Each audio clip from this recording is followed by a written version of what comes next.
홍재윤이라고 합니다. 저는 캐나다의 가장 큰 도시가 토론토인데 그 토론토 근방에 있는 맥마스터 대학에서 지금 16년째인가요? 재직하고 있고 저는 이제 중국 역사를 전공하는 사람입니다. 그래서 오늘 여러분들과 무슨 얘기를 할까 고심을 하다가 우리가 세상을 살아가면서 가장 중요한 덕목 중에 하나가 저는 리더십이라고 생각하는데요. 그 리더십이 역사적 변화를 어떻게 추인할 수 있는지, 그 리더십이 변하면 역사가 어떻게 바뀌는지 한번 고찰해보는 시간을 가졌으면 좋겠다고 생각을 했습니다. 자, 여기 보면 이 지도를 한번 자세히 봐주시기 바랍니다. 이게 이제 위성 사진인데 우리가 살고 있는 바로 서울이라는 도시가 불빛이 굉장히 휘황찬란하죠. 근데 그 휴전선 이북을 보면 거의 암흑색입니다. 그런데 우리가 한번 생각해 볼 필요가 있다고 저는 늘 느끼고 있습니다. 왜 똑같은 나라가 통일신라부터 쳐도 1000년 이상 한 나라로 살아왔던 한 민족이 분단된 지 불과 두 세대 지났나요? 두 세대 지나는 과정에서 이렇게까지 다른 나라로 바뀌었는지, 이렇게 근본적으로 다른 역사 과정을 거쳐갔던 이유는 무엇인지 우리가 한번 돌아볼 필요가 있다고 생각을 합니다. 자, 이 책이 굉장히 중요한 책인데 한 10년 전에 나왔습니다. 이 경제사학자 두 명이 그 세계 역사를 경제사적 관점에서 재조명하면서 과연 한 나라가 성공하고 아니면 또 실패하는 가장 근본적인 이유가 무엇인지를 나름대로 굉장히 객관적으로 치밀하게 고증을 해서 서술한 책입니다. 이 책의 제목은 이제 Why Nations Fail이고 우리나라 말로는 국가는 왜 실패하는가라는 제목으로 번역이 되어서 지금 시중에서 상업적으로 판매가 되고 있습니다. 그런데 우리가 책을 쓸 때 저자들이 가장 중시하는 게 이 제목이죠. 여기 부제가 붙습니다. 부제는 The Origins of Power, Prosperity and Poverty라고 돼 있죠. 그러니까 권력과 부와 가난함, 빈곤의 기원에 관한 책입니다. 근데 이 책에서 두 번째로 중요한 게 책 뒷표지에 이제 상업적 광고문이죠. 왜냐하면 우리가 책을 살 때 책을 짚고 제목을 보고 뒷표지에 무엇이 쓰여 있는지를 통해서 이 책의 대강의 내용을 파악할 수 있기 때문인데요. 이 책에서 놀랍게도 한국 사례를 들고 있습니다. 그러면서 한국은 놀랍게도 동질적인 국가인데, 근데 북한은 지구상에서 가장 가난한 나라에 속하고, 남한은 지구상에서 가장 부유한 나라에 속해 있다. 같은 brothers and sisters인데 어떻게 이렇게 다른 두 나라가 만들어질 수 있느냐? 그러면서 이제 묻는 거죠. 역사에서 가장 큰 변화를 가져오는 중요 원인이 무엇인가? 문화인가, 기후인가, 지리인가? 사람들이 만든 정치적, 경제적 제도가 경제적 성패를 좌우하는 가장 큰 중요한 요인은 아닌가? 뭐 이런 질문을 하면서 한국 사례를 가장 중요한 역사적 경험으로 제시하고 있습니다. 북한은 지구에서 가장 못 사는 최빈국에 속해 있고 남한은 세계 최부국에 속해 있습니다. 남북한의 차이는 어디서 비롯된다고 생각하시는지요? 이 사람들은 그 상이한 제도적 궤적을 창출한 정치의 결과였다고 얘기를 합니다. 정치가 무엇인지 우리 생각을 해봐야 되는데 정치는 사람들이 하죠. 사람들이 어떤 가치를 가지고 어떤 목적을 추구하느냐에 따라서 정치가 달라집니다. 우리가 이 두 사람을 비교해 볼 필요가 있는데요. 이승만은 1875년에 태어나서 1965년에 90세의 나이로 사고했습니다. 김일성은 그보다 나이가 거의 37살이 어리죠. 그러니까 이제 이승만과 김일성을 비교할 때 전혀 다른 세대의 다른 가치관을 가진 두 사람이었다는 것을 우리가 알 수 있습니다. 김일성은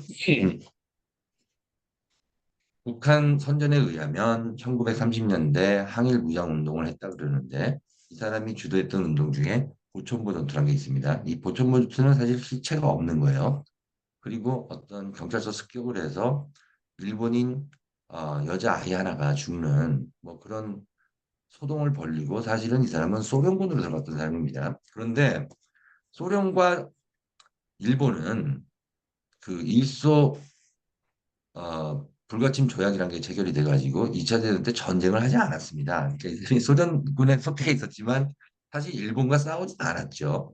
그리고 나서 소련이 해방 후에 북한 지역을 점령을 하면서 이 사람을 이제 북한의 지도자로 내세웠고, 그러니까 불과 33살의 나이에 45년이니까 33살이죠. 그때 북한의 최고 지도자가 돼서 우상 숭배의 대상이 되고, 그리고 38살이 돼서 1950년에 한국 전쟁을 일으킨 사람입니다. 6.25 전쟁을 김일성이 스탈린의 허락을 받아서 중국의 마오쩌둥과의 언약 하에서 어, 일으킨 전쟁이죠. 이승만이랑은 완전히 다른 궤적의 삶을 살았던 사람입니다. 이승만은 한편 부한말에 조선에서 태어나서 그 조선이라는 나라에서 이제 과거 시험 공부를 하면서 유년기를 보내다가 나중에 이제 선교사들을 만나서 배제학당에서 새로운 신문물을 접하게 되고, 그런 과정에서 이제 고종 폐위 운동이라는 어떤 정치적 사건에 연루되면서 옥살이를 6년 동안 하게 됩니다. 그 감옥에서 이 사람이 기독교 신자로 거듭나게 되고,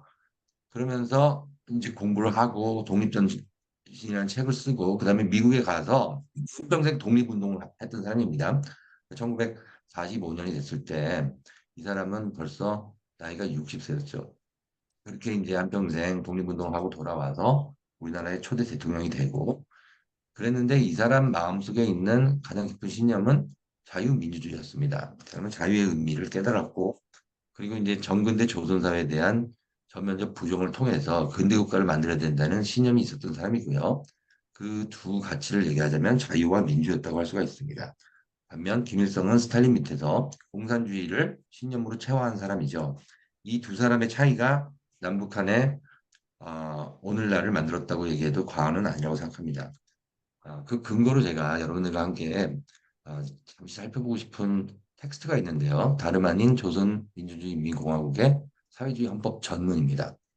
자, 거기 보면은 조선민주주의인민공화국은 위대한 수령 김일성 동지의 사상과 영도를 구현한 주체의 사회주의 조국이다. 위대한 수령 김일성 동지는 조선민주주의인민공화국의 창건자이시며 사회주의 조선의 시조이시다. 김일성 동지께서는 영생불멸의 주체상을 창시하시고 그 기치 밑에 항일혁명투쟁을 조직 영도하시어 영광스러운 혁명전통을 마련하시고 조국 광복의 역사적 위협을 이룩하셨으며 정치, 경제, 문화, 군사 분야에서 자주 독립국가 건설에 튼튼한 조선민주주의 인민공화국을 창건하셨다. 전부 다 김일성 얘기뿐이 없습니다. 이어지는 말도 김일성입니다. 토대를 닦는 데 기초하여 김일성 동지께서는 주체적인 혁명 노선. 계속 김일성 동지 얘기뿐이 없습니다. 이게 한 나라의 헌법에 어떻게 한 개인이 이 정도로 중요성을 가질 수 있을까 우리가 한번 아, 유심히 고찰해 볼 필요가 있다고 생각합니다. 북한은 김일성이 없이는 생각할 수 없는 나라입니다. 김일성이 만든 나라이고 김일성의 정책이 빚어낸 아, 일종의 실패한 국가라고 할 수가 있습니다. 왜 북한이 실패했는지를 알기 위해선 우리가 김일성이라는 인물을 좀 더 탐구해야 되고, 왜 북한이 김일성주의 국가가 되었는지, 여기서 북한에서 쓴 말을 해보면 이제 김일성 민족이란 말까지 쓰는데요. 우리가 한번 심각하게 차분하게 고찰해 볼 필요가 있다고 생각이 듭니다. 김일성 동지는 세계 정치의 원로로서 자주의 새 시대를 개척하시고 사회주의 운동가, 아, 뭐 세계 평화 인민 뭐 이런 얘기가 계속 나오는데, 자, 이 김일성이 없이는 북한을 설명할 수 없죠. 그래서 이제 김일성 헌법이란 말까지 얘기를 할 정도로 북한은 김일성을 우상화하고 있습니다. 그러니까 오늘날 북한을 설명하는데 김일성이 없이는 절대로 우리가 북한을 이해할 수가 없죠. 자, 그럼 이 두 리더십이 만들어낸 남북한의 차이를 우리가 좀 역사적으로 고찰해 볼 필요가 있다고 생각합니다. 근데 제가 오늘 여러분들과 나눌 대화는 남북한 얘기가 아니고 바로 중국 얘기입니다. 중국도 좀 비슷한 과정을 좀 다르게 거쳐갔다고 볼 수가 있는데요. 중국 역사를 우리가 볼 때 1949년부터 76년까지는 마오쩌둥의 시대라고 할 수가 있습니다. 그리고 78년, 문택동이 죽고 나서 2년 동안 어떤 권력 투쟁기가 있는데 그 과정을 거쳐서 78년부터 오늘의 일기까지는 덩샤오핑의 시대라고 볼 수가 있습니다. 그러니까 마오쩌둥에서 덩샤오핑으로 가는 중국 현대사가 남북한과 좀 비슷한 면이 있죠. 자, 그래서 우리가 예를 들면은 이제 이승만과 김일성은 같은 동시대에 컨템포레니어스하게 경쟁을 했다면 마오쩌둥과 덩샤오핑은 어떤 시퀀셜 컴피티션이라고 볼 수가 있죠. 그러니까 이제 이어지는 그래서 이제 아, 우리가 이승만과 김일성의 역사를 비교를 하면 남북한이 어떻게 다른 방향으로 나아갔는지를 설명하는 방식이 되겠고, 중국은 어떻게 모택동 시대를 극복하고 등소평 시대가 등장을 했는지를 보는 어떤 수직적인 과정이라고 볼 수가 있을 것 같습니다. 자, 이렇게 일단 이론적인 모델을 가지고 한번 들어가 보도록 하겠습니다. 제가 오늘 여러분들께 드린 강의는 제가 이제 슬픈 중이라는 책을 써서 이게 이제 시중에 나와 있는데요. 이 책을 쓰는 과정에서 제가 이제 공부를 통해서 알게 된 몇 가지 중요한 사실들을 여러분들과 공유하려고 합니다. 중국 현대사를 보는 여러 방법이 있겠지만 가장 크게 보면 두 가지로 나눠볼 수 있을 것 같아요. 중국은 1949년 10월 1일부터 10월 1일이 중화인민공화국이 건국되던 바로 그 시점입니다. 그때부터 1976년 9월 9일 최고 영도자 마오쩌둥이 세상을 떠날 때까지 사회주의 건설 혁명의 과정을 거쳐갔습니다. 그때 마오쩌둥이 추구했던 가장 중요한 목적은 사회주의 유토피아를 중국 땅에 건설하는 것이었습니다. 그런데 이게 참혹한 실패로 끝이 났죠. 그 마오쩌둥의 죽음과 더불어서 새로운 시대가 열리는데 그게 바로 개혁개방 경제혁명의 시대라고 할 수가 있습니다. 오늘날 중국은 마오쩌둥의 시대와 덩샤오핑 시대가 이렇게 연속적으로 어, 연결돼서 빚어진 역사라고 할 수가 있습니다.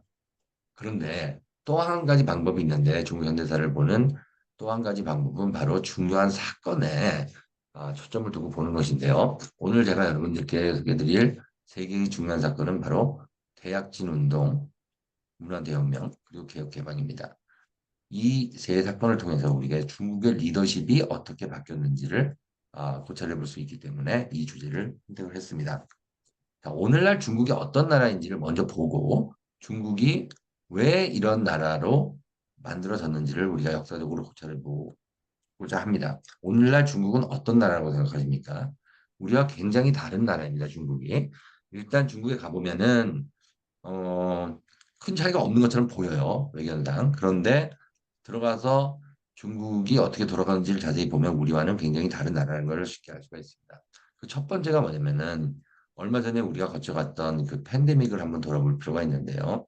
이게 상해 도심의 풍경입니다. 차들이 한 대도 없죠. 이 상태가 거의 5개월 넘게 지속이 됐습니다.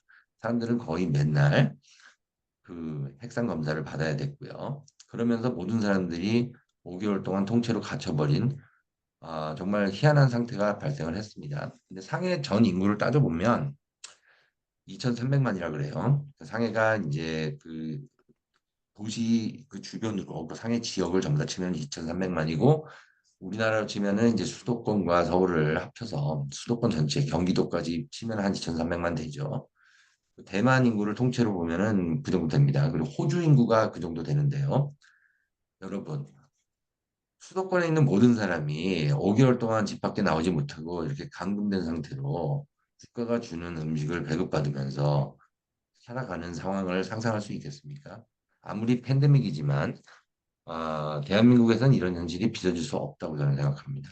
사람들이 이런 식의 국가에서 통제를 받지 않죠. 그러니까 이게 아마 제가 보기에는 폭동이 일어나서 아, 저런 상태를 유지할 수 없는데 중국은 저런 상태를 유지할 수 있는 막강한 능력을 가지고 있는 나라라는 것을 우리가 일단 인정을 해야 됩니다. 저렇게 막강한 권력이 어디서 나오느냐? 중국 공산당인데요. 중국 공산당 당원 수를 보면 1억 명은 좀 안 되지만 한테 9,500만 명. 우리 그 남북한 인구랑 합친 것보다 많은 사람들이 중국 공산당원입니다. 중국 공산당은 전 세계에서 가장 큰 정치 조직이고요.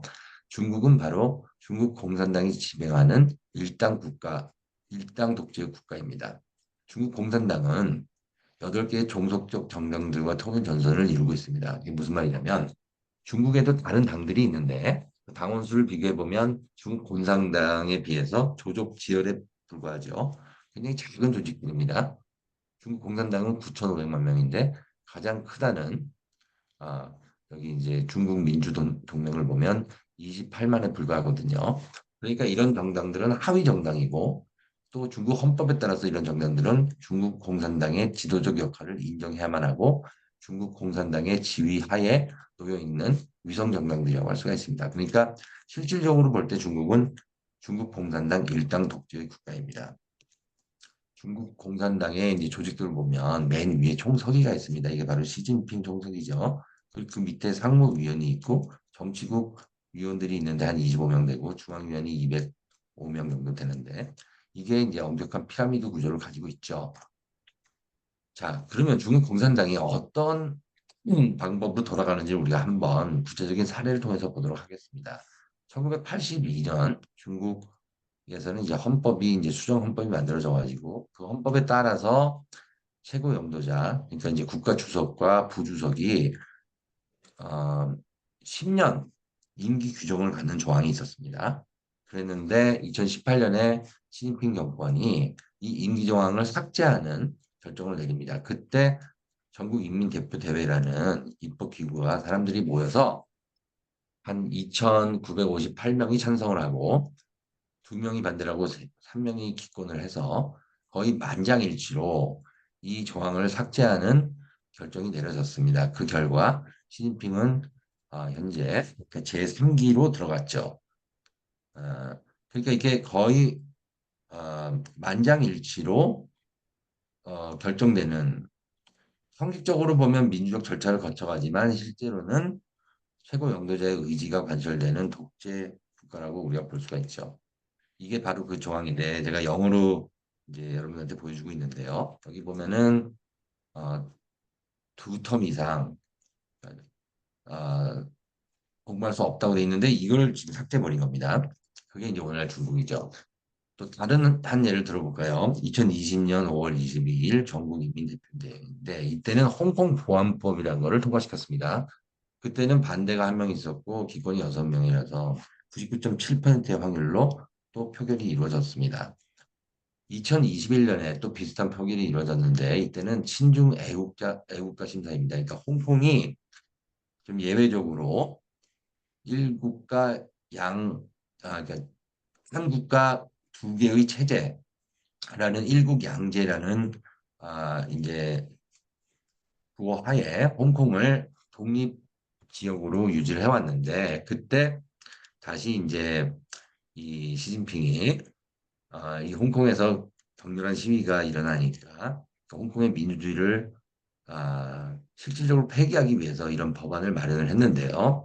그래서 홍콩 선거제를 제약하는 일종의 반민족 악법을 통과시키는데 이때는 99.97%의 찬성입니다. 여기 보면은 모든 사람들이 찬성을 했고 반대는 한 명도 없고요. 기권이 딱 한 명에 불과한 이런 식의 만장일치 표결을 통해서 이제 홍콩 민주주의를 제약하는 신중 애국자 심사를 거쳐가는 뭐 그런 식의 이제 독재 법안을 통과를 했죠. 자, 이게 바로 이제 중국이라고 할 수가 있고 우리나라는 굉장히 다르다고 할 수가 있습니다. 중국 헌법을 우리가 좀만 살펴보면요. 중국 헌법은 여러분들 한번 기회가 있으면 중국 헌법을 한번 읽어보시기 바랍니다. 우리가 굉장히 다른 나라라는 것을 헌법만 읽어봐도 일목요연하게 알 수가 있는데요. 중국 헌법의 특색이라고 하면 중국 현대사에 대한 중공 정부의 유권 해석을 아, 그 서문에 갖고 있다는 점을 우리가 들 수가 있습니다. 그 유권 해석이라고 하면 이제 국가가 권위를 가지고 중국 현대사에 대한 나름의 해석을 제시하고 있는 건데요. 그 내용은 잠시 후에 살펴보고 거기서 우리가 가장 중요한 두 가지 원칙을 꼽을 수가 있는데 하나는 인민민주독재라는 좀 묘한 개념입니다. 인민민주독재. 민주독재가 과연 개념적으로 성립될 수 있을까요? 독재면 독재고 민주면 민주지 어떻게 민주독재라는 말이 가능할까요? 그런데 중국 헌법에는 인민민주독재가 아, 가장 중요한 원칙으로 제시되어 있습니다. 그리고 또한 원칙으로서는 민주집중제라는 개념이 있는데 이것은 소련 공산당의 리더였던 레닌이 만들어낸 개념입니다. 자, 이 두 개념을 가지고 통치되는 나라가 중국입니다. 오늘도 중국에선 인민민주 독재와 민주 집중제의 원칙에 따라서 국가가 돌아가고 있습니다. 그래서 헌법 총강을 보면은 바로 그 개념이 써져 있는데 제1조 가장 헌법 총강의 제1조를 보면 중화인민공화국은 노동자 계급이 영도하는 노동자 농민의 영맹에 기초한 인민민주 독재의 사회주의 국가다 이렇게 써져 있죠.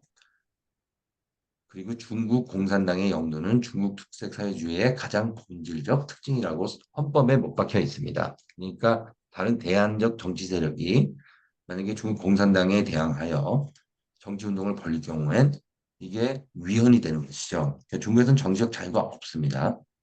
어, 우리와 너무 다른 나라라는 걸 일단 여러분들이 아, 잘 유념하시면서 중국 현대사를 공부하셨으면 좋겠습니다. 민주 집중제라는 것은 레닌이 말했는데 일단 토론 과정에서는 민주 절차를 용인하지만 어떤 결정이 내려지면 모든 사람들이 무조건 복종해야 된다는 그런 집행 과정의 중앙 집권화를 강조하는 개념입니다. 열린 토론, 강력한 추진, 뭐 이런 식의 이론적 배경을 가지고 있죠. 근데 이게 바로 일당 독재 이론적 근거가 되고 1인 지배의 정당화로 이어지게 되고 또 개인 숭배의 근거로 악용되었습니다. 그럼에도 불구하고 오늘날 중국 헌법은 인민민주 독재와 민주 집중제로 돌아간다고 볼 수가 있습니다. 자, 그래서 또 한 가지 특징을 얘기해 보면 중국 공산당 일당 독재를 헌법에서 명시하고 있는 이 중국이라는 나라는 삼권 분립을 부정을 합니다. 그 최고 영도자 시진핑은 실제로 여러 차례에 걸쳐서 삼권 분립을 우리가 거부하고 부정하고 비판해야 된다고 얘기를 해왔습니다. 그래서 우리와는 굉장히 다른 나라죠. 이 사람들은 입법부와 행정부가 통합이 돼야 된다고 하면서 의행 합의를 강조합니다. 그래서 행정부와 사법부는 전국인민대표대회에 종속되고 행정, 입법, 사법의 권력이 통일된 단일체 국가의 이상을 추구하는 나라라고 할 수가 있습니다. 자, 그래서 헌법은 있으나 헌정은 없다고 중국의 한 헌법학자가 통렬하게 꼬집었는데요. 중국에는 헌법은 있지만 이 헌법이 중국 공산당 일당 독재의 도구에 불과하기 때문에 헌법이 실행되는 헌정의 역사는 없다고 통렬하게 비판을 했습니다. 우리나라 헌법은 이제 서구에서 내려오는 입헌주의 전통에 서 있는데요. 입헌주의는 여러 가지로 정의될 수 있지만 가장 중요한 개념은 국가 권력을 제한한다는 의미가 있습니다. 국가 권력에 대한 합법적 제한이죠. 그래서 개인의 자유와 권리를 보장하는 그런 입헌주의 전통이 중국에는 없습니다. 그 중국의 헌법은 국가 권력을 강화하기 위한 헌법이고 일당국제를 합리화하고 나아가서는 1인 질배를 정당화하는 논리적 근거가 됩니다. 자, 그렇게 생각하고 오늘날까지 이제 중국이 어떻게 돌아가는지 대강의 내용을 살펴봤는데 그러면 중국이 왜 이런 식의 국가로 만들어져 갔는지 우리가 좀 구체적인 역사적 맥락 속에 들어가서 살펴보도록 하겠습니다. 일단 1950년대를 우리가 봐야 되는데요. 중화인민공화국은 1949년에 만들어졌고 1950년대에 사회주의 국가 건설의 과정을 거쳐가게 됐습니다. 사회주의 국가 건설은 마오쩌둥의 표현을 빌면 계급 투쟁을 통해서 만들어질 수 있는 나라입니다. 이 계급 투쟁이라고 하면 노동자 농민 계급이 주도적으로 그러니까 이제 계급의 적인들, 그러니까 적인이라고 하면은 이제 enemies of the people인데요. 영어로 하면 그 정인들을 제압하는 투쟁을 말합니다. 그래서 인민민주 독재라는 개념을 제가 이제 헌법에 나와 있다고 말씀드렸는데 이 개념을 마오쩌둥이 가장 쉽고 명료하게 설명을 했습니다. 인민민주 독재는 뭐냐면 인민들이 민주적으로 적인에 대해서 독재를 행하는 것이다. 이렇게 얘기를 했습니다. 인민들은 민주적인 절차를 거쳐서 할 수 있는 권리를 갖지만 인민의 적은 그런 국민의 기본권을 가질 수 없다. 이게 이제 인민민주 독재의 기본 전제인데요. 그래서 인민들이 단합이 되어서 적인들을 몰아내는, 적인들을 처단하는 그게 바로 계급투쟁이고 그 계급투쟁을 통해서 사회주의가 건설된다고 본 것이죠. 이게 쉽게 얘기하면 인민의 적인들은 사람이 아니란 얘기입니다. 근데 이거를 이제 중국 학생들이랑 얘기를 해보면 아주 명확하게 교과서에서 배워서 알고 있어요. 그럼 적인이 누군지 봐야 되는데 적인은 땅을 많이 가지고 있었던 지주, 그다음에 부패한 외국인들, 자산계급, 국민당 부역자들, 일제 부역자들, 그리고 반영명분자들, 뭐 이런 사람들을 적인이라고 규정을 했습니다. 누구든 적인의 카테고리에 들어가게 되면 숙청의 대상으로 전락하고 말죠. 그래서 1940년대부터 1950년대까지 중국은 중국 공산당이 주도하는 정치 운동의 과정을 거쳐왔습니다. 그 정치 운동은 굉장히 많은데 이걸 다 일일이 말할 수는 없고요. 그중에서 가장 중요한 운동 두 가지만 제가 설명을 하고 넘어가도록 하겠습니다. 그게 바로 여기 백화 운동과 그리고 반우파 운동이라고 할 수가 있습니다. 이 백화 운동은 이제 백화 제방 운동을 말하는데 순추 전국 시대에 사상 문화가 꽃피었던 제방의 시기가 있었습니다. 그러니까 백화 제방은 말 그대로 100가지 꽃이 함께 활짝 핀다는 말인데요. 그러니까 사상의 다양성, 자유로운 표현 이런 것을 중국 사람들이 백화 제방이라고 얘기를 합니다.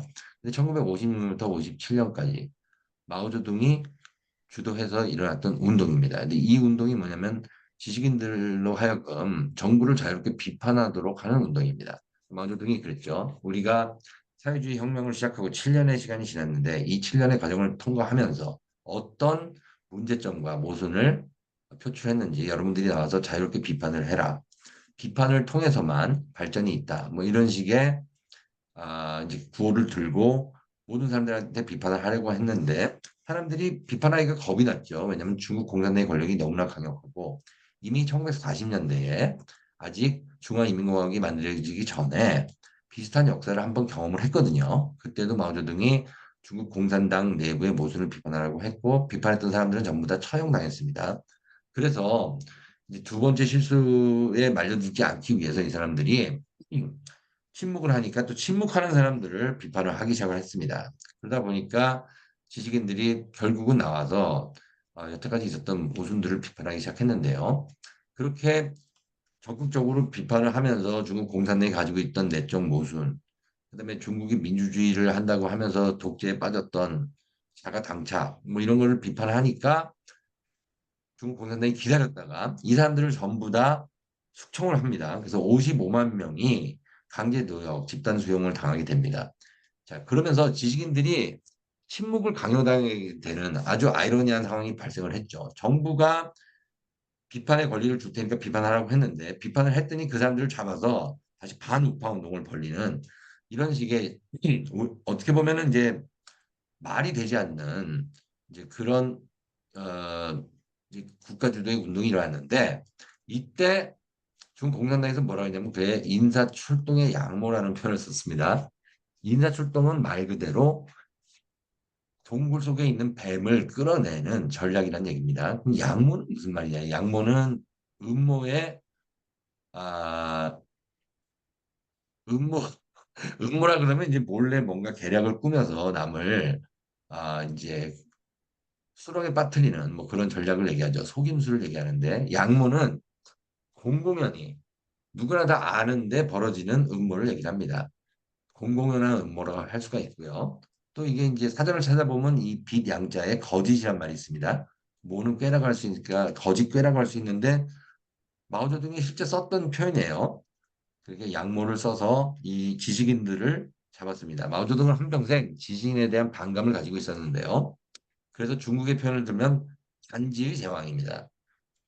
지식인을 반대하는 제왕이다 이 말이죠. 그래서 반지 제왕이라고 얘기를 할 수가 있고요. 그 결과 대약진 운동이 대기근으로 귀결되게 됩니다. 대약진 운동은 이 반우파 운동이 일어난 직후 거의 시기가 겹치는데요. 그러니까 아무도 비판할 수 없게 한 상태에서 마오쩌둥이 이제 공산주의를 실현하기 위해서 강력한 총동원 전략을 쓰게 되고 모든 사람들이 마오쩌둥의 명령에 따라서 이제 그 강제 동원을 통해서 강력한 산업화를 추진했던 것인데 이게 실패로 돌아가면서 이게 인류사 최악의 대기근으로 귀결되고 말았습니다. 그래서 제가 대약진 운동에 대해서 간략히 살펴보고 넘어가도록 할게요. 대약진 운동의 목표는 지상 낙원을 건설하기 위함이었습니다. 여러분이 포스터에서 보는 이 그림이 마오쩌둥이 꿈꿨던 지상 낙원인데요. 여기 보면 이제 곡식이 넘쳐나고 있죠. 이 넘쳐나는 곡물 그리고 이쪽에 보면은 용광로에서 뭔가 이제 계속 불길이 올라가고 있는데 이게 철강 생산하는 것을 보여주고 있습니다.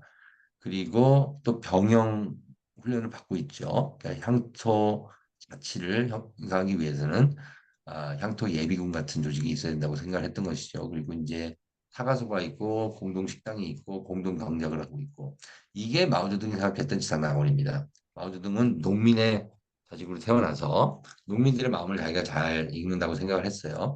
이런 식의 향전 자치를 건설하게 되면 전국이 낙원으로 바뀔 수 있다고 생각을 했고 그 과정을 통해서 이제 마오쩌둥은 권력을 더 강화시키게 됩니다. 그 당시 나왔던 구호가 더 빨리 더 좋게 더 많이 더 아끼며 뭐 이런 식의 구호가 나와 있고 여기 보면은 이제 서구 자본가들은 난파선에 실려서 바닷속으로 가라앉고 있는데 중국 인민은 용으로 만든 배를 타고 낙원을 향해서 가고 있습니다. 여기서 이제 이 중국 인민들이 전부 다 인민공사라는 조직에 들어가게 되는데요. 이 인민공사는 2만 명에서 10만 명 정도 되는 작은 도시라고 할 수가 있습니다. 여기에 들어간 인민들은 거의 24시간 총동원 체제에서 강제 노역에 시달리게 됐죠. 그런데 이제 구호는 공산당은 천당이고 인민공사는 천당으로 하는 교량이라고 선전을 했습니다. 자, 이 대약진 운동에서 우리가 몇 가지 중요한 특징을 살펴볼 필요가 있는데요. 북한에서는 대약진 운동이 일어나던 시기에 천리마 운동이라는 걸 또 펼쳤습니다. 좀 비슷하게 가는 거예요. 둘 다 주관적 요인을 강조한다고 얘기를 했어요. 이 주관적 요인은 뭐냐면 객관적 요인에 대별되는 말인데요. 인간의 심적 동기를 얘기합니다. 그러니까 이제 마오쩌둥이 중화인민공화국의 모든 인민들이 혁명 정신으로 강력하게 무장을 하면 그 정신력을 발휘해서 어느 나라도 따라올 수 없는 굉장히 빠른 산업화를 추진을 하고 그 결과 낙원을 건설할 수 있다는 뭐 그런 식의 주관적 요인을 강조하는 운동이었습니다. 이 주관적 요인은 이념교육, 선전선동, 정치운동, 계급투쟁을 통해서 달성되게 됩니다. 대중을 동원하고 대중을 강력하게 조직해서 정신무장을 시키면 홍색 리더십을 실현할 수 있다고 모 대통령이 얘기했습니다. 이 중국어에서 몽상은 이렇게 나쁜 말이 아니거든요. 그러니까 중국 몽도 마찬가지죠. 빅 드림이라고 할 수가 있습니다. 모 대통령의 몽상은 인류사 최대의 기근을 야기하고 말았습니다. 그래서 이제 이런 책들이 이 마오쩌둥의 대기근을 연구한 책인데요.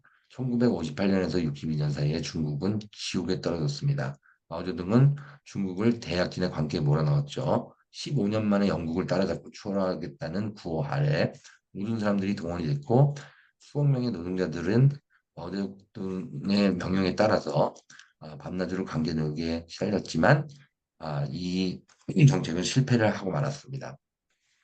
자, 이 내용을 들여다보면 공업과 농업을 동시에 발전시켜서 중국을 전 세계에서 가장 잘 사는 지상 낙원으로 만들겠다는 사회주의적 혁명이었는데요. 이 혁명의 결과가 참혹한 실패로 돌아갔습니다.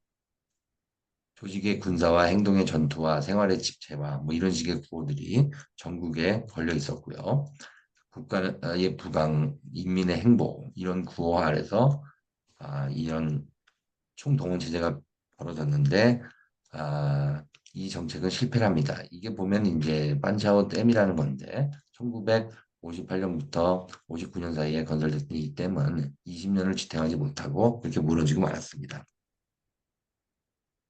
산업화를 실현하기 위한 광적인 질주였다고 할 수 있는데요. 1958년 가을에 60여만 개의 뒷마당 용광로가 정부에 생겨났습니다. 정부는 인민공사를 통해서 사회주의 유토피아 건설에 박차를 가했는데요. 이런 식의 이제 뒷마당 용광로에서 생산된 철강은 고철에 불과했습니다. 전혀 쓸모가 없었죠. 그리고 이제 사람들이 가지고 있던 연료를 이런 식의 잘못된 그 제철 산업에 집어넣으면서 중국은 이제 빈곤의 악순환에 빠져들게 됐습니다. 이 전체 모든 정책이 비과학적인 몽상에 불과했는데요. 이거 완벽하게 실패하고 말았습니다. 그래서 대약진은 대역진이 되었습니다. The Great Leap Forward는 The Great Leap Backward가 되었습니다. 이거를 이제 서구학자는 과감한 도박이었는데 비참한 결말을 초래했다고 꼬집었습니다. 1958년 11월부터 농촌의 98%가 인민공사에 속하게 되고 사람들이 이렇게 밥을 같이 먹고 생활을 했는데 그 결과는 참혹한 기근으로 나타났습니다. 인민공사는 모든 인민이 모여서 이제 마을의 모든 행정을 담당을 하고 사람들이 집체적인 생활을 하면서 같이 일하고 같이 먹고 이제 개인 생활보다는 이제 집단 생활을 강조하는 그래서 공동묘지, 양로원, 타가소, 공동식당, 뭐 은행 업무까지도 전부 다 인민공사에서 이루어졌는데 이게 아, 참담한 실패로 돌아가고 말았습니다. 그 이유를 보면 허위 보고의 악순환이라고 할 수 있는데요. 어떤 국가든지 지식인이 깨어있고 지식인이 비판 정신을 발휘하게 되면 여러 사회 문제들을 어, 이제 극복을 하고 정책적 모순이 나오면 이제 교정할 수 있는 능력이 발휘가 되는데 중국 이때는 이제 지식인들이 전부 다 잡혀가서 강제 노역에 시달리고 있었기 때문에 아무도 정부에서 추진하고 있는 정책에 대한 비판을 가할 수 없는 상황이 되어버렸습니다. 그 결과 이제 정부 기관들은 전부 다 생산량을 과장을 해서 거짓말의 악순환에 빠져버렸습니다. 소위의 힘 고문이라고 할 수가 있고요. 총체적 부패 구조에 빠져버리게 되었습니다. 결국은 부패가 이 대학교 운동을 실패로 몰아갔다고 할 수가 있는데요. 이때의 근본은 표현의 자유가 없는 정치적 억압 상황이었다고 우리가 말할 수 있습니다. 그래서 허위 보고가 행정착오로 이어지는 악순환이 반복되었습니다.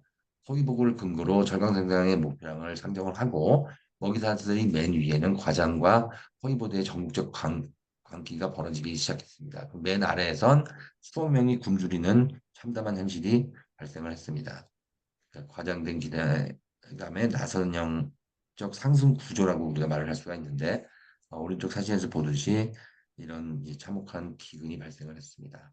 대학균 운동은 실패로 돌아갔습니다. 정치적 압력이 과장을 낳고 황당무계한 목표치가 인민들이 가지고 있는 공물을 과도하게 객출하는 모순이 발생을 했고 거기서 폭압적 캠페인이 일어나고 비참한 기근과 죽음으로 이어졌고 기근 폭력이 수반되고 그래서 이, 이 총체적인 부패 구조가 대기근으로 이어졌습니다. 자, 여기 보면 이 그래프가 있는데 여기서 보면은 사망률은 치솟고 그다음에 출생률은 내려가죠. 그래서 중국 인구가 확 줄어버리게 됩니다. 그럼 몇 만이 죽었냐면 최소 3천만에서 4,500만 명이 사망을 했다 그래요. 미출산 인구, 그러니까 기근 때문에 태어나지 못했던 아이들까지 치게 되면은 도합 7천만 정도의 희생자가 있었다고 우리가 추산할 수 있습니다. 굉장히 큰 사건이죠. 자, 이 사건 이후에 마오쩌둥은 비판을 당하게 됩니다. 그리고 1961년에 일단 행정의 일선에서 물러났어요. 행정의 일선에서 물러났다고 해서 마오쩌둥의 권력이 완전히 소멸된 것은 아닙니다. 모택동은 있고 대신 이제 이 무너진 정책을 다시 바로잡기 위해서 두 명이 등장을 하게 되는데 그 사람들이 바로 이제 유석이와 등소평인데요. 이 사람이 1962년에 했던 아주 유명한 말이 있습니다. 그게 바로 검은 고양이든 흰 고양이든 쥐만 잘 잡으면 된다는 이제 풍묘백묘론인데요. 그러니까 실용주의 개혁 정책을 추진하게 되었던 것이죠. 그 대약진 운동의 실패로 파산된 국민경제를 되살리는 실용주의, 농업우선주의, 신경제 정책을 이 두 사람이 추진을 하게 됐고 이 정책은 마오쩌둥의 학정을 좋은 정치로 바꾸는 스마트한 리더십이었다고 할 수가 있습니다.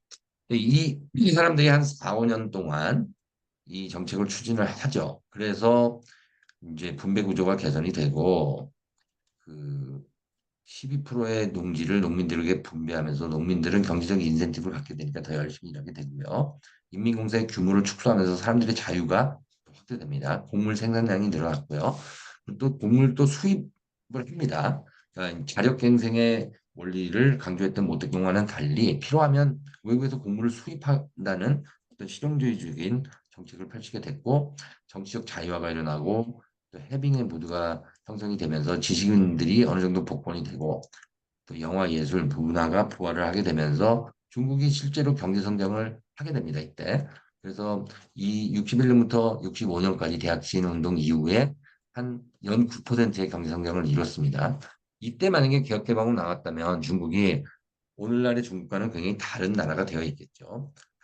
그랬는데 이제 무택동이 자기 권력이 아, 약화되는 과정을 견딜 수 없어서 다시 사회주의 혁명을 일으키기 위해서 문화 대혁명을 일으킵니다. 이 문화 대혁명을 고대의 마지막 혁명이라고 하는데요. 그 이유는 1966년부터 공식적으로 시작이 되어서 마오쩌둥이 죽은 1976년까지 10년 동안 일어났습니다.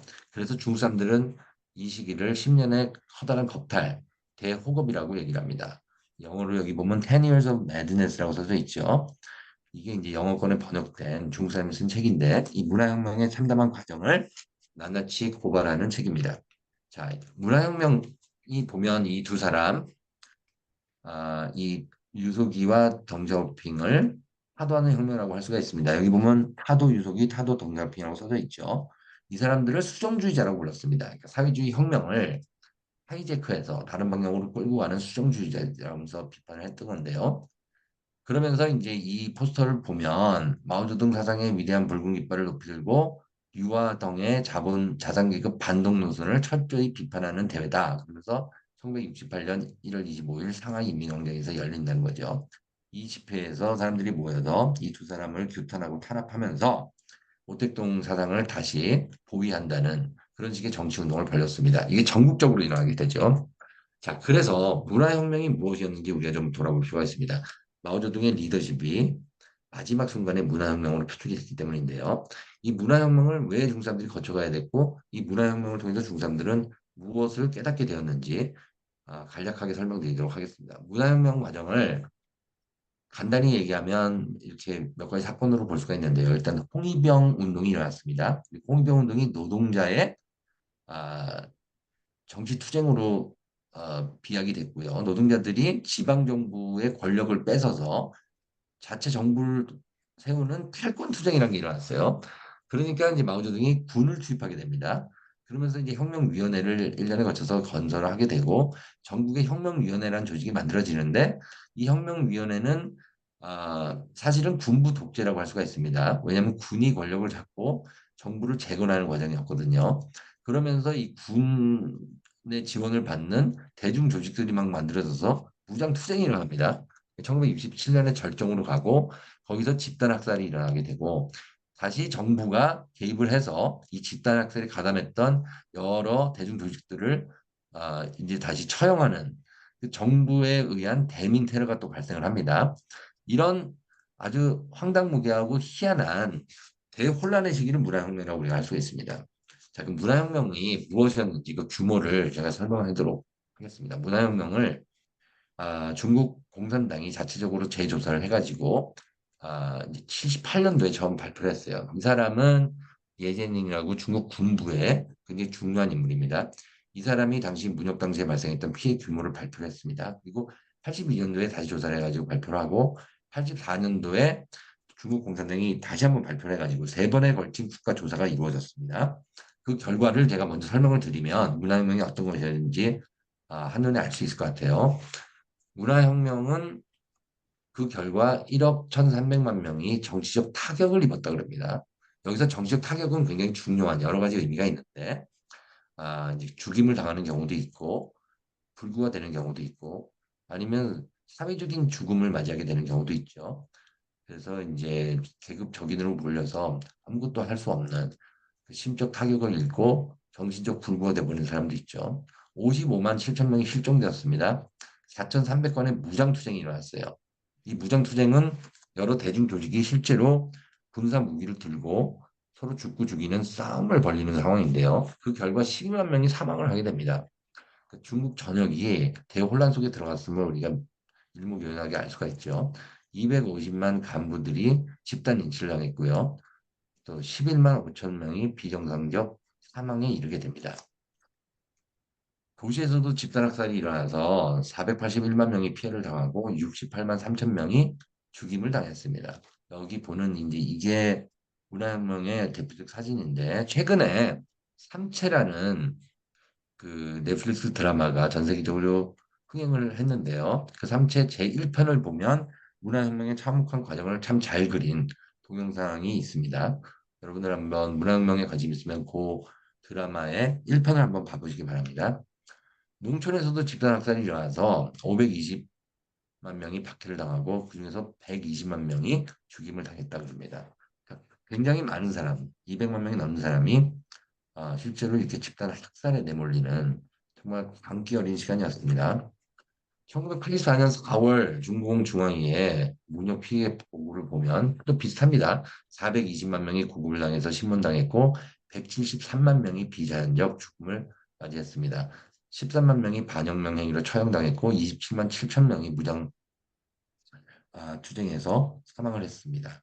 그다음에 730만 명이 불구가 되었고 7만 가정이 파괴되는 정말 그야말로 참혹한 집단 광기의 시간이었습니다. 그러면 왜 이런 과정을 중국 사람들이 거쳐가야 했을까요? 아무리 생각해도 다른 이유가 없습니다. 바로 마오쩌둥의 리더십이 광기로 치달았기 때문인데 이 사람은 대학진 운동으로 실패한 다음에 자기가 권력이 약해지니까 행정의 일선에서 물러나 있다가 다시 정치적 복귀를 위해서 군을 앞세워서 문화혁명을 일으키고 대중을 동원해서 이런 식의 광결인 투쟁을 벌였고 그 결과 중국은 잃어버린 10년을 맞이하게 되었습니다. 중국 사람들은 이 문화혁명의 시기를 10년의 대호겁이다. 거대한 겁탈이었다. 이렇게 얘기를 하고 있습니다. 그래서 문화혁명이 끝나고 개혁개방의 시기로 들어와서 1981년도에 중국 공산당이 역사 결의란 것을 채택하게 됩니다. 중국 공산당은 이제 그 70년의 역사를 통해서 45년 이후 이래에 이제 세 번의 역사 결의를 발표했는데요. 가장 최근에는 시진핑이 2021년에 중국 공산당 창당 100년을 맞아서 우리가 무엇을 이루었고 또 어떤 잘못을 저질렀는지 반성해보는 역사 경험에 대한 결의를 채택을 했습니다. 근데 이제 1981년에 제2차 역사 결의를 채택을 했는데 이 역사 결의에서 문화혁명에 대해서 이 사람들이 다음과 같이 얘기했습니다. 1966년 5월부터 1976년 10월까지 지속된 문화대혁명은 인민공화국의 건국 이래 당과 국가와 인민이 겪은 가장 엄중한 후퇴였으며 가장 커다란 손실이었다. 문화혁명은 마오쩌둥이 이끌고 일으키고 이끌었다. 마오쩌둥의 책임을 분명히 했고요. 문화혁명이 가장 커다란 손실이며 역사적 후퇴였다고 분명하게 명시했습니다. 그런데 최근에 와서 시진핑이 문화혁명에 대한 나쁜 기억을 다 지우고 마오쩌둥의 권위를 다시 강화하는 그런 역사적 반동 노선을 걷고 있습니다. 자, 이제 문화혁명을 좀 더 구체적으로 잠시만 설명하고 넘어가도록 할게요. 이 홍위병들입니다. 홍위병들은 중고등학생부터 대학생까지 만들어진 청년 조직이라고 할 수가 있는데요. 이때 학교가 휴교 상태로 들어왔습니다. 그 학생들은 학교에 가는 대신 정치 집회로 갔어요. 정치 집회에 가서 계급 적인들을 찾아서 그 사람들에 대한 투쟁을 벌였습니다.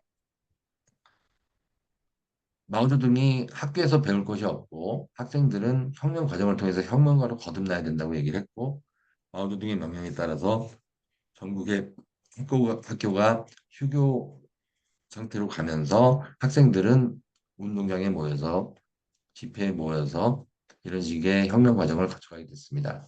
전국의 홍위병 조직이 결성이 됐는데요. 홍위병이 또 이제 이게 자발적으로 일어난 대중 조직 운동 같은 성격이 있어요. 그러니까 굉장히 다양한 이 청소년들이 다양한 조직을 만들어서 서로 경쟁적으로 선명성 경쟁을 벌입니다. 그래서 출신 성분이 나쁜 홍위병들이 더욱 극단적인 노선을 선택하게 되죠. 왜냐하면 이념적 선명성을 과시해서 신분 세탁을 시도하게 되는 건데요. 그 과정에서 홍위병 운동이 점점 더 폭력화되게 됩니다.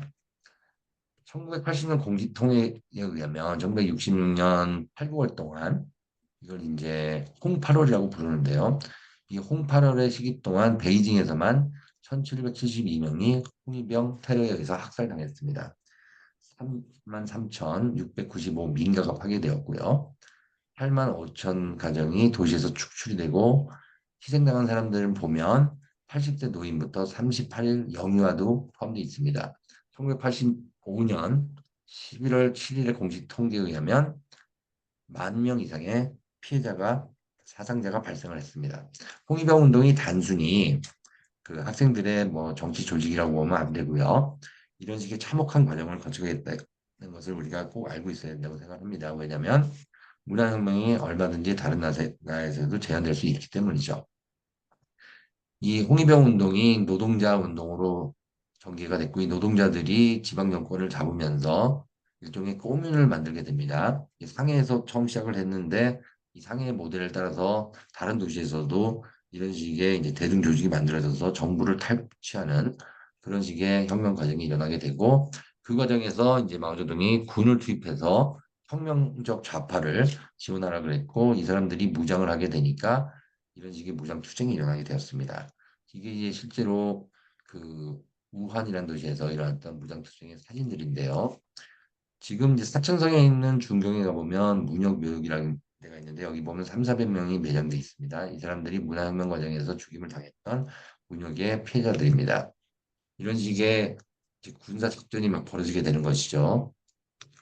그래서 이게 실제로 보면은 두 개로 나눠진 내전 조직이 전쟁을 벌이는 장면입니다. 그래서 중국이 내전 상태에 돌입됐다고도 볼 수가 있는데요. 우리나라에는 문화혁명이 이렇게 상세하게 알려지지 않았는데 제가 조선일보에 이 문학명 이야기라는 연재물을 계속 한 2년 동안 유지하면서 문화혁명의 이 참혹한 실상을 한국 대중들에게 소개를 했습니다. 관심이 있으신 분들은 슬픈 중국 1, 2, 3부를 구해서 읽어주시면 감사하겠습니다. 자, 이게 보면은 정말로 대중조직이 이런 식의 군사적 투쟁을 벌였던 증거입니다. 그래서 이렇게 시체가 즐비한 모습을 보게 되죠. 그리고 나서 이 홍위병은 다시 하방을 당하게 되는데요. 이 하방이 뭐냐면은 도시에서 문화혁명을 일으켰던 홍위병들이 농촌에 가서 강제 노역을 하면서 길게는 10년 이상 노동자로 살아야 했던 그 참혹한 과정을 말합니다. 이거를 이제 역사적으로 보게 되면 1962년부터 시작이 돼서 79년까지 1,600만 명의 젊은이들이 하방이 되었는데 이 하방 과정에서 굉장히 큰 고통을 겪게 되고 그 당시에 자신들이 겪었던 체험을 문학적으로 표현을 해서 중국에는 상흔 문학이라는 독특한 문학 장르가 생겨날 정도였습니다. 상흔 문학은 이제 전 세계적으로 소개가 돼서 우리말로도 상흔 문학의 대표적 작품들을 읽을 수가 있습니다.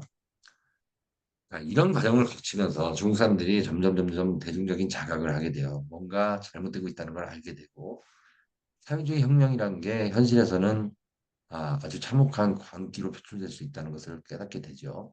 이 그래서 이제 천안문에 1976년 4월에 사람들이 집결을 하게 됩니다.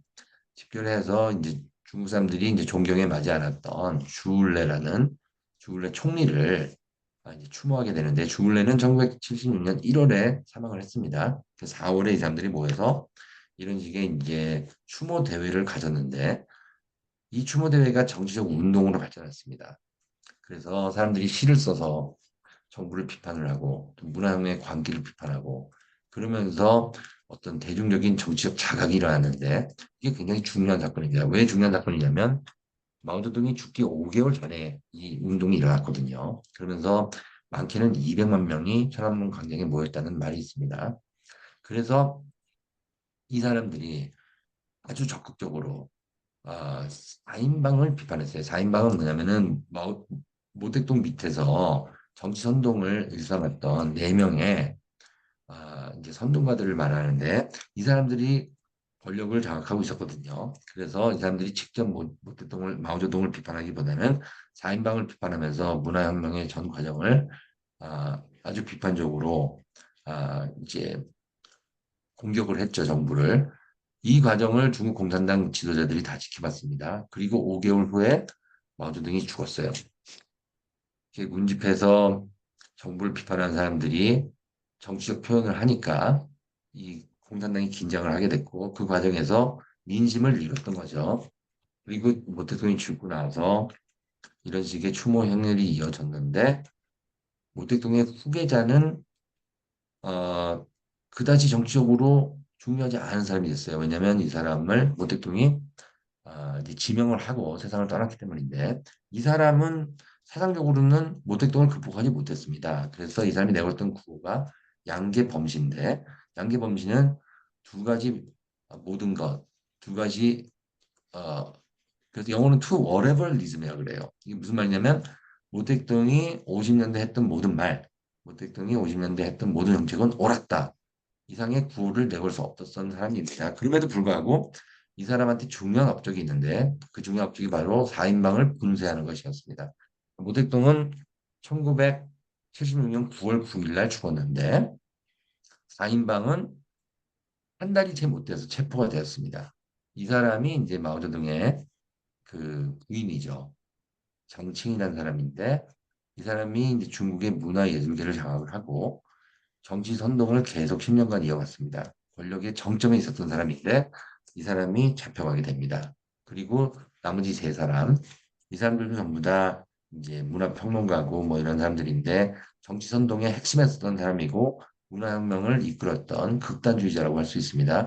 이 사람들을 제거하고 바로 등소평이 등장을 하게 되는데요. 제가 여러분들한테 말씀드리고 싶은 것은 등소평도 1950년대 보면 마오쩌둥의 오른팔 같은 사람이었습니다. 그럼에도 불구하고 문화혁명을 거쳐가는 과정에서 이 사람은 두 번 정치적 박해를 당했고 지방에 유배 생활을 하고 있다가 76년에 다시 불려왔다가 또 이제 유배를 당하는 그런 정치적 수모를 겪었습니다. 그 과정에서 이 사람이 깨달았죠. 그러니까 사회주의가 도구마가 돼서 중국 인민을 옥죄고 있으니 실용주의 개혁을 해야 된다는 생각을 하게 되고 이 사람이 1978년 12월에 최고 영도자로 선출이 되면서 중국은 근본적으로 바뀌게 됩니다. 리더십의 변화인데요. 이게 1978년 타임 매거진에서 맨 오브 더 이어 그러니까 그 해의 인물로 덩샤오핑을 뽑았습니다. 그 이유는 중국이 리더십 체인지를 거쳐간다는 것을 알게 됐고 그 리더십 변화의 결과 중국이 새로운 중국으로 거듭날 수 있다는 가능성을 서구 언론이 주목했던 것인데요. 실제로 덩샤오핑이 78년 12월에 권력을 장악한 다음에 첫 번째 했던 조치가 바로 미국에 가서 지미 카터를 만나는 것이었습니다. 지미 카터는 그 당시 미국 대통령이었는데 그래서 이제 덩샤오핑이 아, 개혁 개방을 추진하게 됩니다. 개혁 개방은 말 그대로 사회주의 정권을 바꾸고 근본적인 개혁을 거쳐서 국가를 연다는 거죠. 그러니까 문호 개방입니다. 그래서 이 사람이 미국에 가서 미국의 자본가들에게 했던 말은 우리가 경제 특구를 만들 테니까 와서 중국 경제에 투자해달라. 그러니까 투자 유치를 위해서 갔던 것이고 중국이 개방되면 굉장히 그 가능성이 있는 나라라는 것을 누구나 알고 있었기 때문에 중국의 정치적 변화를 기다리고 있었던 미국 자본가들이 서둘러서 중국으로 들어갔죠. 그 결과 오늘날 중국이 만들어졌습니다. 근데 이제 자본가들 입장에서 보면 이렇게 큰 가능성을 가지고 있는 중국이 경제 정책을 바꾸기만 하면 급속한 경제 성장을 할 수 있다는 것을 누구나 알 수 있었어요. 그런데 정치적 어, 함정에 빠져 있었던 것이죠. 그 함정은 바로 사회주의 근본주의라고 할 수가 있습니다. 사회주의 혁명을 이루겠다는 모택동의 근본주의라고 할 수가 있죠. 자, 그래서 덩샤오핑은 모택동의 유령과 싸움을 벌이게 됩니다. 그래서 이게 1980년대를 거쳐가면서 능력평이 경제개혁을 하게 되고 그 결과 오늘날의 중국이 만들어졌습니다. 1986년도에도 타임 매거진에서 덩샤오핑이 그 해의 인물로 선출이 됐습니다.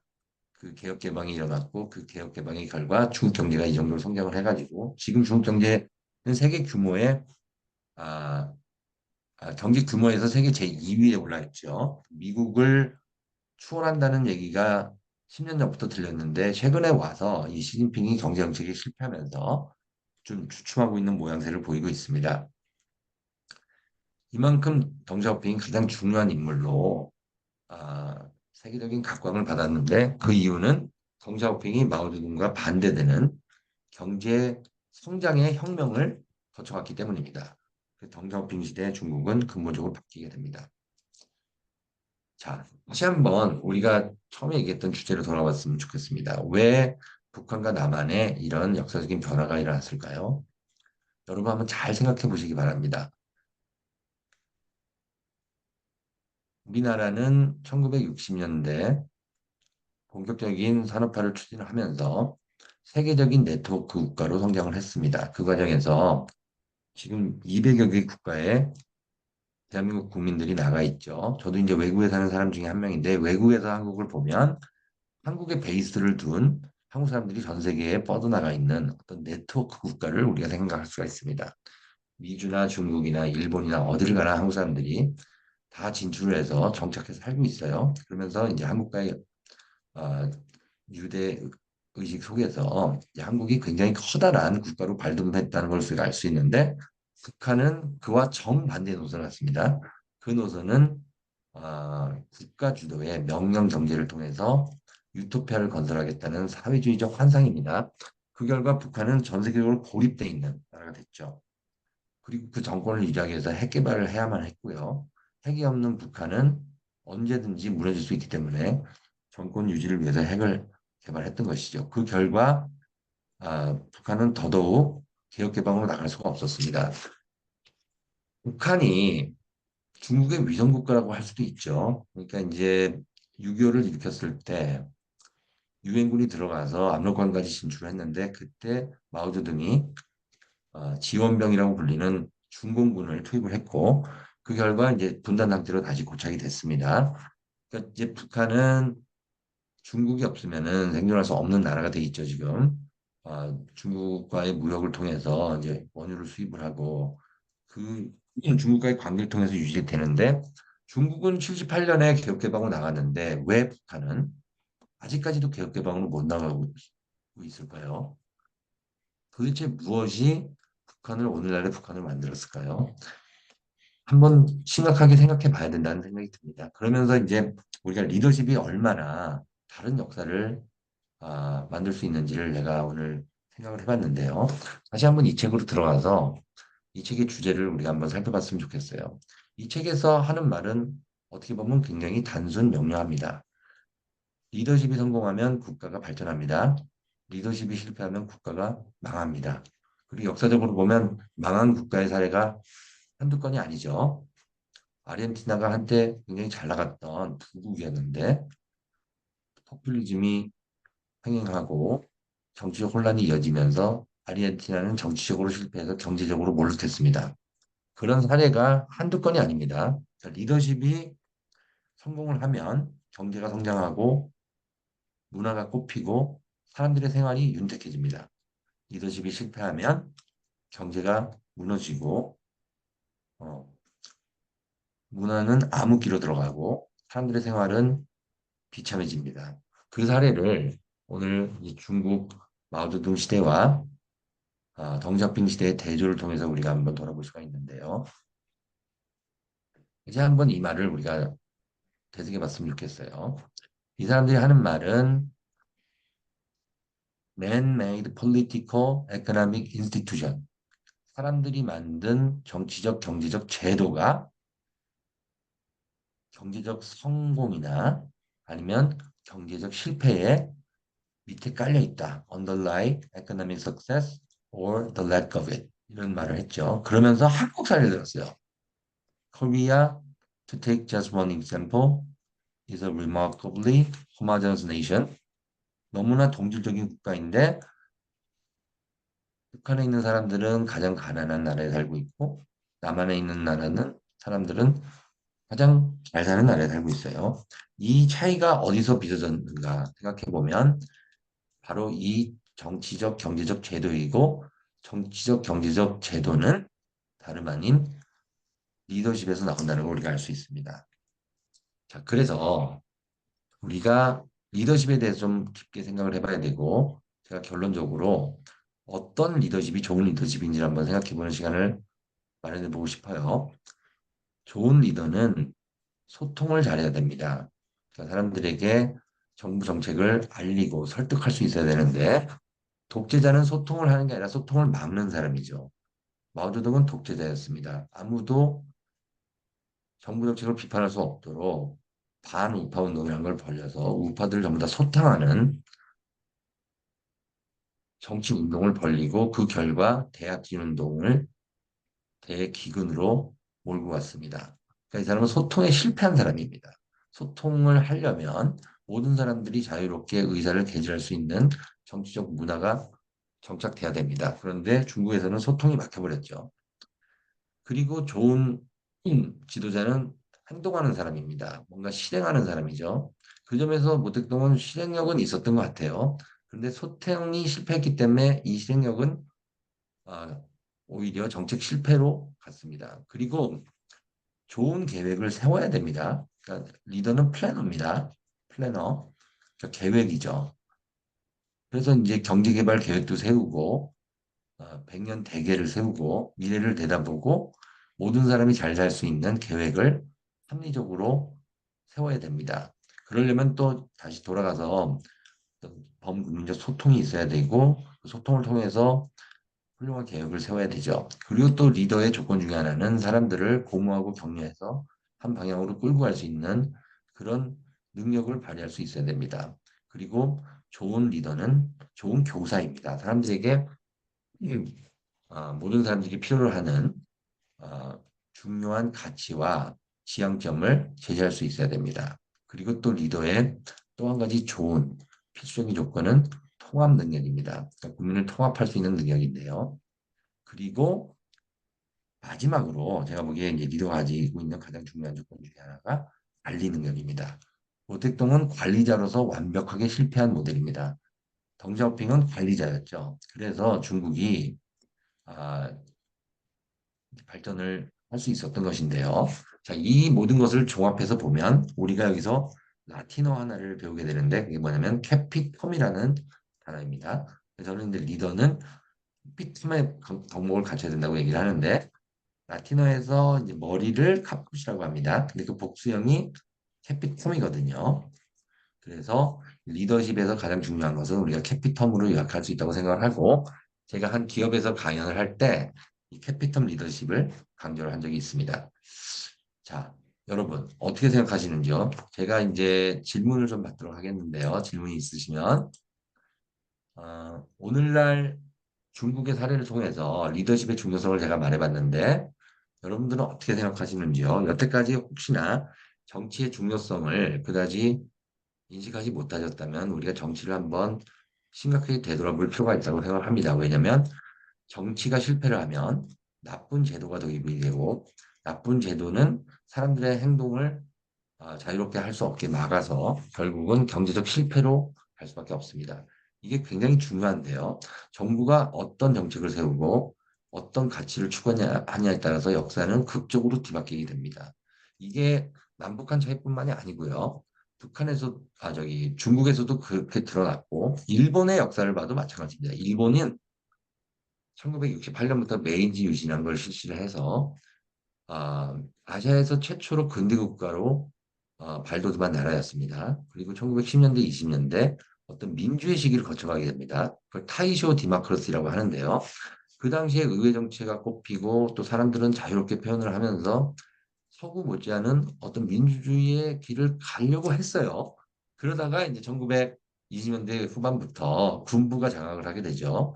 그러면서 이제 민간 정치가 실패를 하고 군국주의자들이 득세를 하게 되면서 결국은 2차 대전 때 미국과의 전쟁을 하게 되고 그 결과 최초의 피폭 국가가 되죠.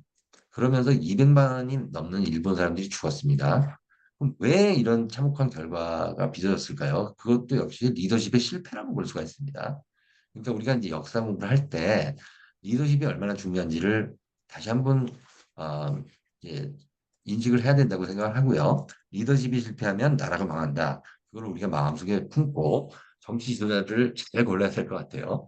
그 정도의 교훈을 제가 여러분들에게 드리고 혹시 질문이 있으면 받도록 하겠습니다.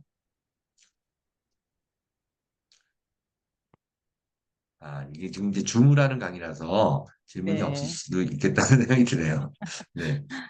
아니 그냥 학생들이 네. 에게 좀 도움이 되고자 저의 경험을 얘기하자면은 그 한국에서는 늘 현대 중국에 대해서 모르고 이제 중국에 대해서 인식을 하고 있잖아요. 근데 제가 인제 중국에 유학을 갔을 때 중국에 대해서 환상을 가지고 갔어요.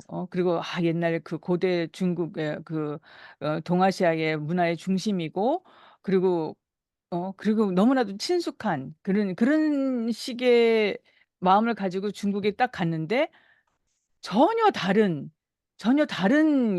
그 중국에 딱 가면은 우리 생긴 것도 얼굴도 비슷비슷해서 또 보면은 또 누구랑 우리 그 중국 친구라 하더라도 꼭 누구 닮았고 굉장히 닮았는데 생활하면 할수록 전혀 다른 이질 국가더라고요. 도리어 대만에서는 도리어 이렇게 '아 같구나.' 이런 생각을 했는데, 그래서 이 현대 중국에 대해서 제가 선생님의 이 강의를 인제 들으면서 '와 우리가 이렇게 생각하는 그 중국이 우리가 생각하는 중국이 아니구나. 우리가 너무 중국을 너무나도 모르고 있구나. 그럼 꼭 우리식으로 생각하고 있구나.' 이런 것들을 우리 학생들이 선생님 강의를 통해서 좀 알았으면 좋겠습니다. 너무나도 다른 나라예요. 우리와 제일 다른 나라인 것 같아요. 제일 옆에 있으면서 제일 다른 나라인 것 같아요. 예. 예, 감사합니다. 네. 아니 근데 또 인제 제가 지난번에 조선족 어떤 선생님을 만났는데, 그 네. 조선족 선생님이 이런 말씀하세요. 아 그 한국 사람들은 중국에 대해서 환상을 가지고 있대. 근데 중국 사람들은 늘 가 보고 싶은 데가 모스크바래요. 왜냐면은 어렸을 때부터 마르크스 레닌주의 맨날 그런 교육을 받다 보니까 '아 한번 모스크바에 한번 가 보고 싶다.' 근데 딱 모스크바에 갔대요. 갔더니 모스크바 러시아 사람들은 자기네랑 너무나도 다르게 생겼잖아요. 그런데 "어쩜 이렇게 우리랑 똑같네." 아, 그러면서 건물이며 생각하는 방식이며 너무나도 같더라. 그래서 보니까 이 나라라는 것도 인제 이 시대에 따라서 어떻게 바뀌었느냐, 그리고 지금 우리가 어떤 위치에 서 있느냐, 이런 것들 우리가 잘 살펴봐야 될 것 같습니다. 저는 선생님 그 책도 그렇고 좀 많은 학생들이 좀 많이 좀 읽었으면 좋겠습니다. 사실 제가 보건대 이 현대 중국에 대해서 이렇게 좀 객관적으로 서술하고 있고 이렇게 공부하시는 분이 많지 않은 것 같아요, 제가 보건대 우리나라에서는. 도리어 선생님께서는 캐나다에 계시면서 도리어 좀 객관적으로 이렇게 그 아시아의 그 시각을 갖고 계신 것 같아요. 그래서 우리 학생들이 어 좀 많은 좀 도움을 받았으면 좋겠는데, 우리 학생들 여기 그래도 좀 질문 혹시 궁금한 거 없으세요?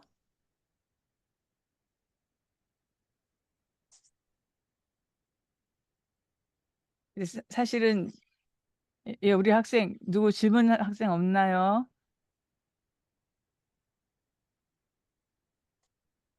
오서연 학생, 서연이 우리 오서연 학생. 네.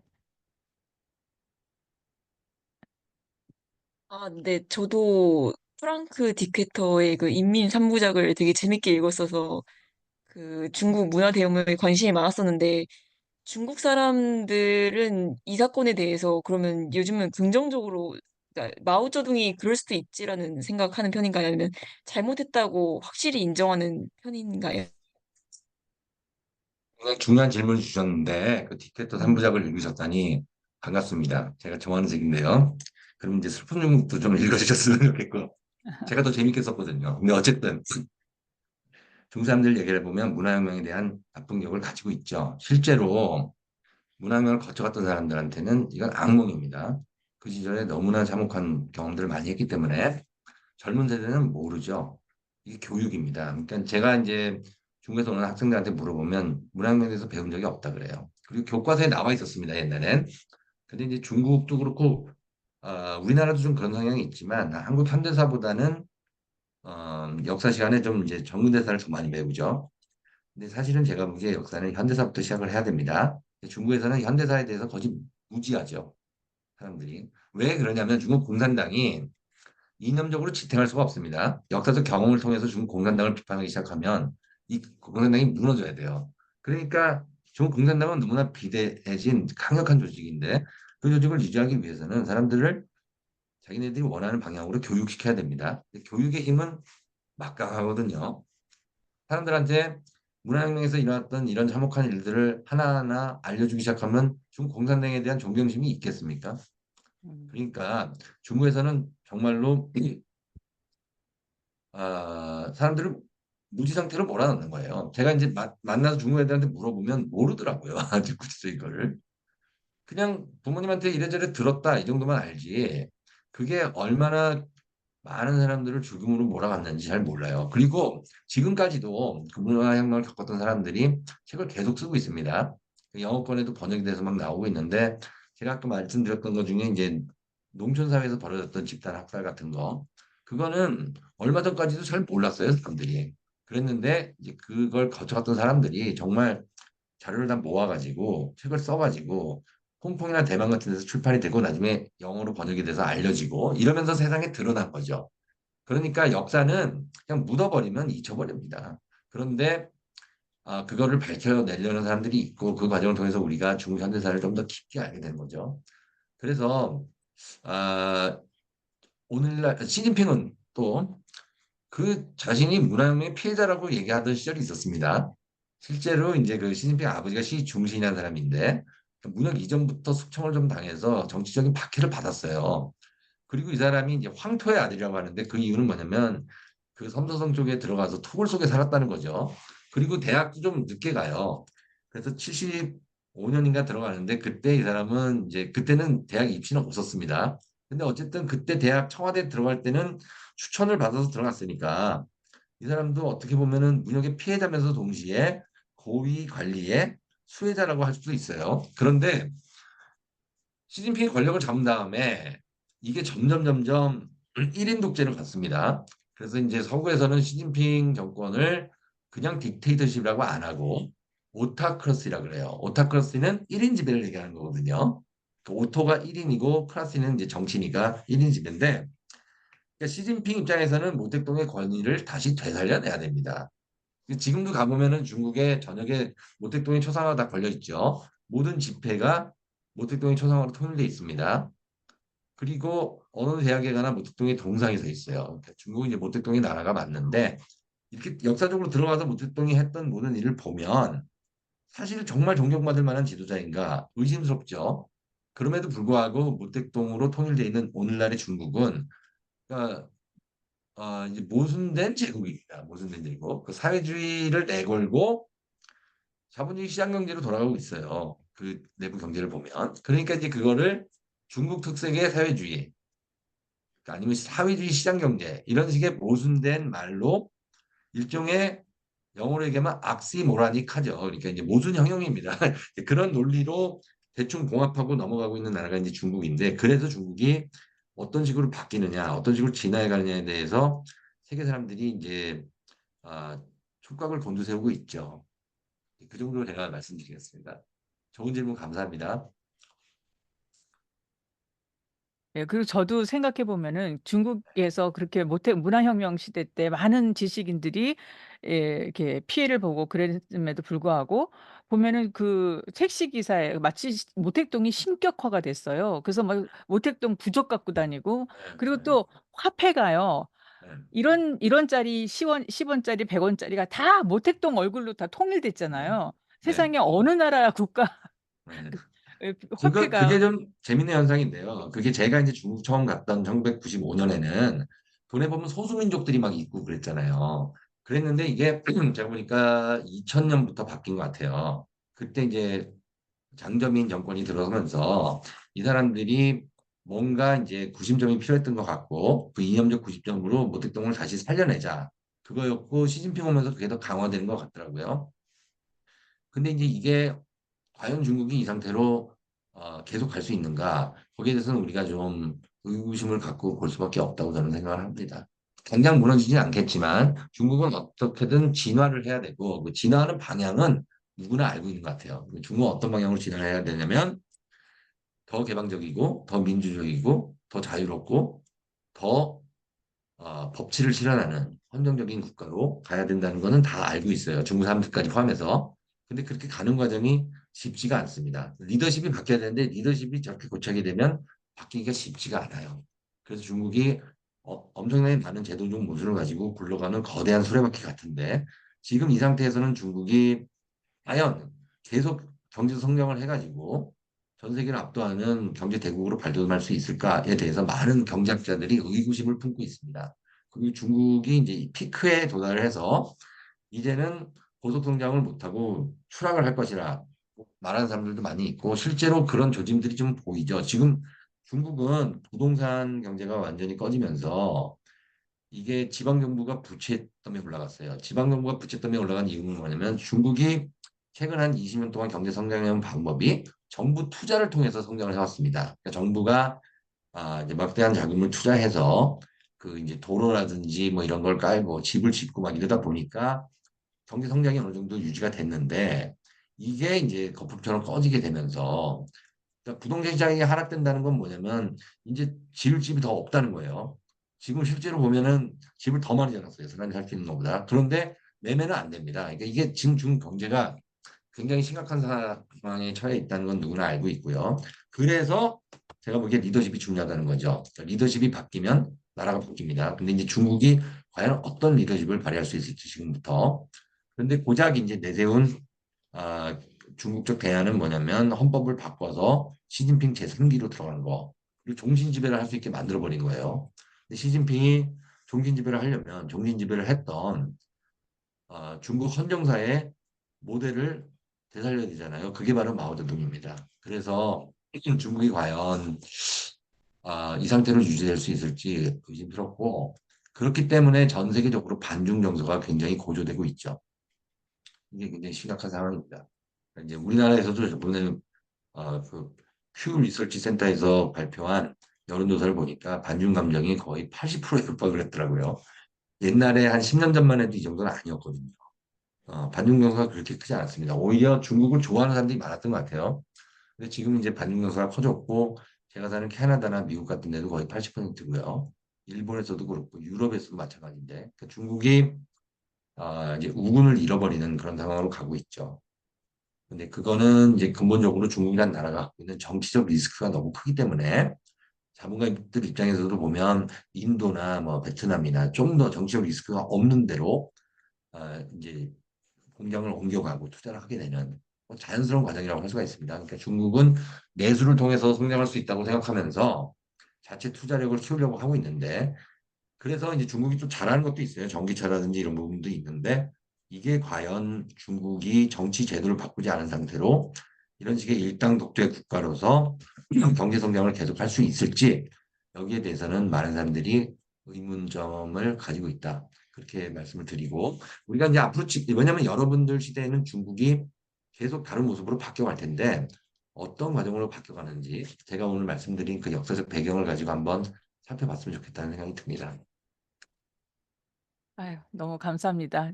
이렇게 또 질문은 선생님 그 메일을 제가 이렇게 학생들한테 공지해 놓겠습니다. 그래서 네, 학생들이 정말 개인적으로 궁금한 거 있으면은 네, 개인적으로 또 질문하셔도 좋고 또 우리 학생들이 네, 쪽글을 이제 쓰시면은 또 네, 선생님께서 또 많은 네, 도움이 되실 것 같아요. 네, 네, 오늘 감사합니다. 이렇게 너무 좋은 강의 해주셔서 너무 감사합니다, 선생님. 네, 네, 오늘 여기까지 끝내도록 하겠습니다. 감사합니다. 네, 고맙습니다, 선생님. 고맙습니다, 네. 여러분. 학생들 고맙습니다. 네.